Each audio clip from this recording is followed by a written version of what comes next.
Hebrews chapter 11. Now faith is being sure of what we hope for and certain of what we do not see. This is what the ancients were commended for. By faith we understand that the universe was formed at God's command, so that what is seen was not made out of what was visible. By faith Abel offered God a better sacrifice than Cain did. By faith he was commended as a righteous man, when God spoke well of his offerings. And by faith he still speaks, even though he is dead. By faith Enoch was taken from this life, so that he did not experience death. He could not be found, because God had taken him away. For before he was taken, he was commended as one who pleased God.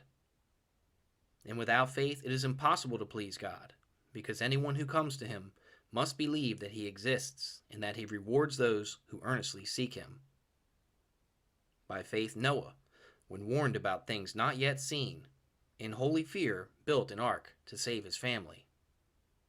By his faith he condemned the world and became heir of the righteousness that comes by faith.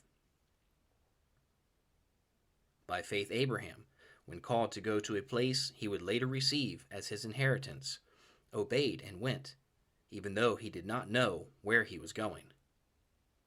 By faith he made his home in the promised land like a stranger in a foreign country. He lived in tents, as did Isaac and Jacob, who were heirs with him of the same promise. For he was looking forward to the city with foundations, whose architect and builder is God. By faith Abraham, even though he was past age, and Sarah herself was barren, was enabled to become a father because he considered him faithful who had made the promise. And so from this one man, and he as good as dead, came descendants as numerous as the stars in the sky, and as countless as the sand on the seashore. All these people were still living by faith when they died. They did not receive the things promised. They only saw them and welcomed them from a distance. And they admitted that they were aliens and strangers on earth. People who say such things show that they are looking for a country of their own. If they had been thinking of the country they had left, they would have had opportunity to return. Instead, they were longing for a better country, a heavenly one. Therefore, God is not ashamed to be called their God, for he has prepared a city for them.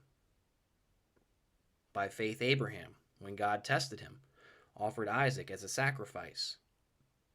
He who had received the promises was about to sacrifice his one and only son, even though God had said to him, "It is through Isaac that your offspring will be reckoned."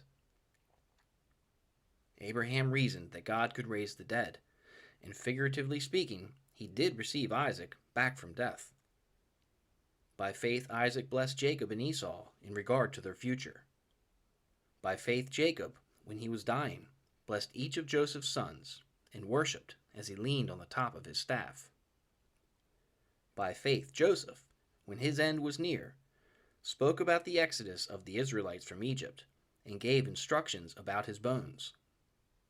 By faith Moses' parents hid him for 3 months after he was born, because they saw he was no ordinary child, and they were not afraid of the king's edict. By faith Moses, when he had grown up, refused to be known as the son of Pharaoh's daughter. He chose to be mistreated along with the people of God, rather than to enjoy the pleasures of sin for a short time. He regarded disgrace for the sake of Christ as of greater value than the treasures of Egypt, because he was looking ahead to his reward.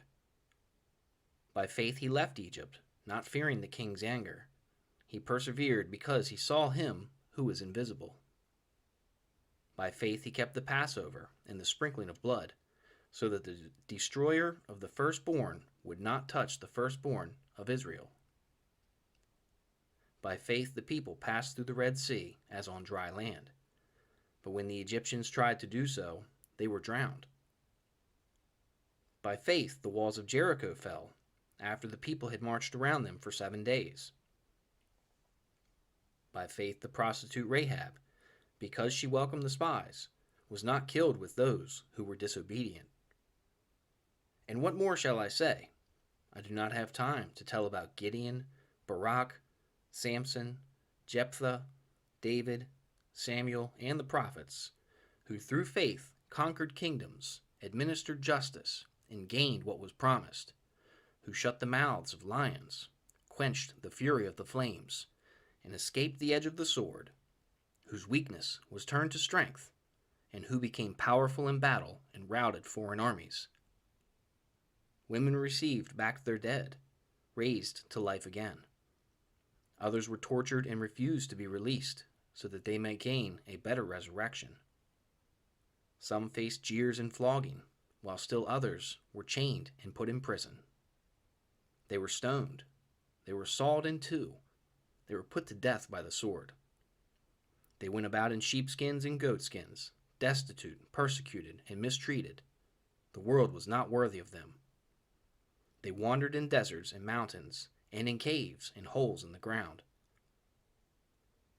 These were all commended for their faith, yet none of them received what had been promised. God had planned something better for us, so that only together with us would they be made perfect.